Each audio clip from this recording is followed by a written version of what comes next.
Hello guys, আমরা যে দীঘা যাওয়ার জন্য রওনা দিয়েছি, দেখতেই পাচ্ছ রাস্তাতেই রয়েছি, বাসে করে যাচ্ছি সবাই মিলে, ফুল ফ্যামিলি মিলে আমরা দীঘায় যাচ্ছি।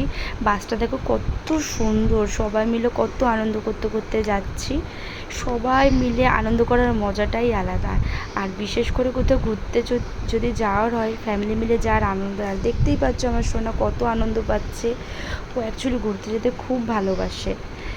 সামনের সিটে আমার মামা আর আমার সোনা বসেছিল, আর টিভিটাও চলছিল। ও টিভিটা দেখছিল আর চিপস খাচ্ছিল দেখো। আর মাঝে মধ্যে রাস্তার দিকে তাকিয়ে হাসছিল। হাসতে হাসতে তো মাঝে মধ্যে আবার নাচতেও শুরু করে দিয়েছিল। দেখো টিভিতে একটা গান শুনে ওর কত নাচটা দেখলে পাগল হয়ে যাবে আনন্দে। এত নাচছিল এত নাচছিল, আমার হাসতে হাসতে পেট ব্যথা হয়ে গেছিলো বাসের মধ্যে। ওর নাচই শেষ হচ্ছিলো না, কারণ ও দীঘা যাচ্ছে আবার 2 বছর পরে। ওর আনন্দেরই শেষ নেই। তখন ছোটো ছিল, অত বুঝতো না, এখন বুঝতে পারে তো ব্যাপারটা, এই জন্য ওর খুব ভালো লাগে।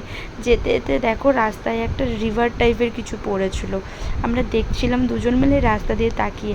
ও দেখার সঙ্গে সঙ্গেই বললো, মাম্মা প্লিজ ভিডিও তোলো না, এটা কি দারুণ লাগছে। আমার তো দেখেই মনে হচ্ছে আমি দীঘায় চলে এসেছি, সমুদ্রে স্নান করব।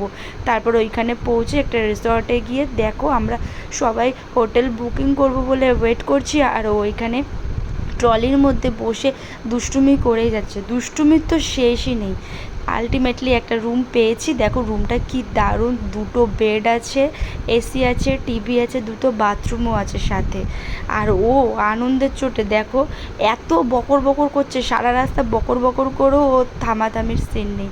সারা দিন বকতেই থাকে, ওর মুখই ব্যথা হয় না, পাগল করে দেয়। তারপর বিকালবেলা আমরা গেলাম মাছ বাজারে, সাথে সবাই মিলে গেছিলাম।